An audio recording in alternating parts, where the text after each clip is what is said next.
Hi, hello all. Welcome to our channel Naavin Rusi. இன்னைக்கு நம்ம பார்க்க போற ரெசிபி குழந்தைகளுக்குலாம் ரொம்ப பிடிச்ச சாக்கோ சிப்ஸ் குக்கீஸ். வாங்க எப்படி பண்றதுன்னு பார்க்கலாம். தேவையான பொருட்கள் நான் 100 grams மைதா எடுத்திருக்கேன். 100 grams மைதாக்கு 30 grams சக்கரை பவுடர் பண்ணி எடுத்து வச்சிருக்கேன். சாக்கோ சிப்ஸ் கொஞ்சம், இது வந்து ஒரு டீஸ்பூன் அளவுக்கு பேக்கிங் சோடா, ஒரு 2 டேபிள்ஸ்பூன் அளவுக்கு ஓட்ஸு, 3 டேபிள்ஸ்பூன் அளவு மில்க், இது வந்து காய்ச்சி கொஞ்சம் ஆற வச்சு வச்சுருக்கேன். ஒரு பிஞ்ச் சால்ட்டு, இது வந்து 3/4 கப் 60 grams அளவுக்கு வெண்ணெய் எடுத்திருக்கேன். இது வந்து சால்டட் பட்டர் தான், இருந்தாலும் கொஞ்சோண்டு சால்ட்டு சேர்த்துக்கிறேன் நான். வாங்க இது எப்படி பண்ணுறதுன்னு பார்க்கலாம். இப்போ நம்ம ஃபஸ்ட்டு எடுத்து வச்சுருக்க எல்லா இன்க்ரீடியன்ஸும் கலந்துக்க போகிறோம். ஃபஸ்ட்டு ஒரு கப் மைதா சேர்த்துக்கலாம். அதுக்கப்புறம் எடுத்து வச்சுருக்க பிஞ்ச் சால்ட்டும் சேர்த்துக்கலாம்.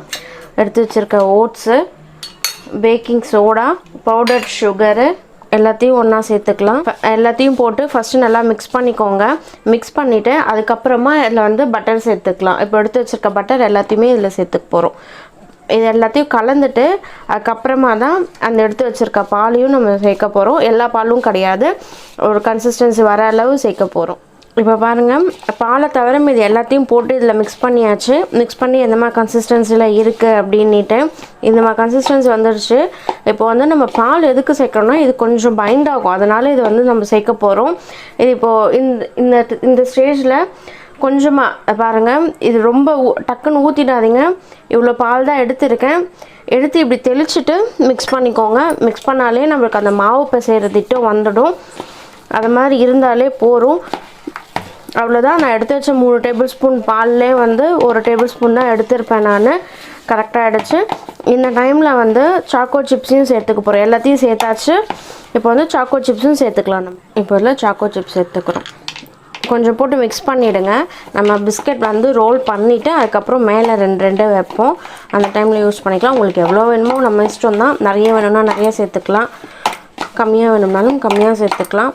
இவ்வளோ தான். இதை வந்து ஒரு 15 minutes நம்ம ஃப்ரிட்ஜில் வைக்கணும் இந்த மிக்சரை. இப்போ இதை நல்லா மிக்ஸ் பண்ணிட்டோம். 15 minutes வச்சுட்டு அதுக்கப்புறம் காமிக்கிறேன். இப்போ வந்து அந்த மிக்சர் ஃப்ரிட்ஜில் 15 minutes இருக்க போது. அந்த கேப்பில் வந்து நான் குக்கரில் தான் பேக் பண்ண போகிறேன். அதுக்கு இந்த குக்கரில் முன்னாடியே வந்து நான் எடுத்து வச்சுருக்க சால்ட்டை வந்து கொஞ்சம் ஆட் பண்ணிக்கிறேன். ஆட் பண்ணி இது மாதிரி நல்லா எல்லா இடத்துலையும் ஸ்ப்ரெட் பண்ணி விட்டுருங்க. ஸ்ப்ரெட் பண்ணி இது வந்து ஒரு 15 minutes ப்ரீஹீட் பண்ண போகிறோம். இந்த ப்ரீஹீட் பண்ணும்போது இல்லை பேக் பண்ணும்போது வந்து நீங்கள் கேஸ் கட்டும் யூஸ் பண்ணக்கூடாது, வெயிட்டும் போடக்கூடாது, போடாமல் தான் பண்ணணும். இப்போ இதை நான் க்ளோஸ் பண்ணி 15 minutes ப்ரீஹீட் பண்ண போகிறேன். 15 minutesக்கு அப்புறம் இப்போ எடுத்தாச்சு. நம்ம உள்ளே வைக்கும் போது எவ்வளோ சாஃப்டாக இருந்தது இது. இப்போ வச்சு எடுத்ததுக்கப்புறம் பாருங்கள் நமக்கு ஒரு கன்சிஸ்டன்சிக்கு வந்துருக்கு. இப்போ இது எல்லாத்தையுமே நம்ம வந்து ரவுண்ட் ஷேப்பில் பண்ணிக்க போகிறோம். ஒரு உங்களுக்கு எப்படி தேவையோ அதுக்கேற்ற மாதிரி ரவுண்ட் ஷேப்பில் பண்ணிக்கோங்க. எல்லாத்தையும் ரவுண்ட் ஷேப்பில் பண்ணிவிட்டு அதுக்கப்புறம் நம்ம பேக் பண்ணணும்.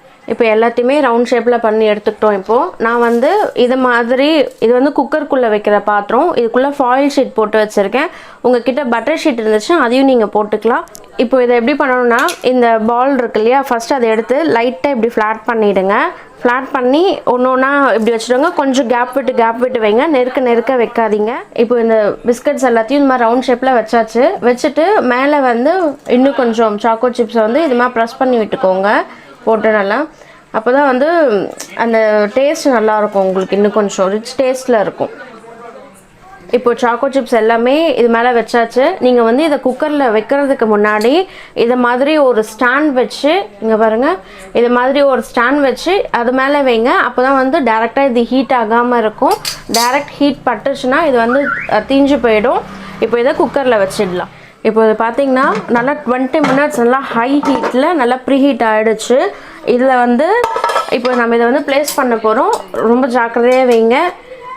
நான் உள்ளே ஆல்ரெடி இந்த ஸ்டாண்ட் வச்சுட்டேன். இது வச்சு இப்படி வச்சுக்கோங்க. உங்கள்கிட்ட டவராக இருந்துச்சுனாலும் டவராக வச்சுக்கலாம், இல்லை இது மாதிரி ஸ்டாண்ட் இருந்ததுனாலும் ஸ்டாண்ட் வச்சுக்கலாம். பாத்திரம் வந்து ஸ்ட்ரைட்டாக அந்த உப்பில் படக்கூடாது, இல்லாட்டி தீஞ்சு போயிடும்.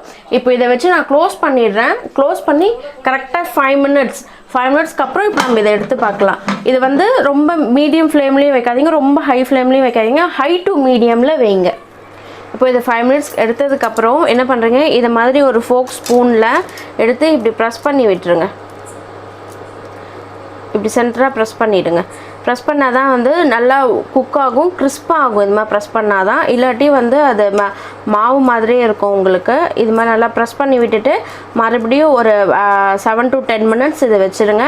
நீங்கள் எடுத்து பார்க்கும்போது உங்களுக்கு அந்த கலர் சேஞ்ச் ஆகிருக்கும், நல்லா ஒரு கோல்டன் ப்ரௌன் கலரில். அந்த பதத்துக்கு வந்த உடனே இதை வந்து எடுத்துடலாம். இப்போ நான் இதை ஹை ஃப்ளேமில் வச்சு 7 minutes வைக்க போகிறேன்.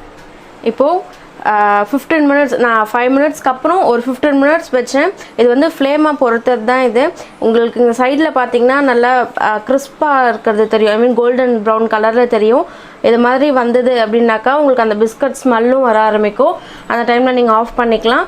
இது வந்து இப்போ நல்லா ஆறட்டும். ஆறுனதுக்கப்புறம் நான் உங்களுக்கு காமிக்கிறேன். பாருங்கள், பிஸ்கட் சூப்பராக ரெடி ஆகிடுச்சு. இந்த பிஸ்கட் இது இப்போ நான் பிட்டு காமிக்கிறேன் எப்படி இருக்குன்னு பாருங்கள். இங்கே பாருங்கள், நம்ம பிடும்போதே தெரியும் அது எவ்வளோ சாஃப்டாக கிறிஸ்பாக இருக்குது அப்படின்ட்டு. இந்த டிஷ் செய்து பார்த்துட்டு உங்களுக்கு பிடிச்சிருந்ததுன்னா மறக்காமல் என்னோட கமெண்ட் செக்ஷனில் கமெண்ட் பண்ணுங்கள். தேங்க்யூ ஃபார் வாட்சிங். இந்த டிஷ் செஞ்சு பார்த்துட்டு உங்களுக்கு பிடிச்சிருந்துச்சுன்னா மறக்காமல் லைக் பண்ணுங்கள், ஷேர் பண்ணுங்கள், என்னோடய சேனலை சப்ஸ்கிரைப் பண்ணுங்கள்.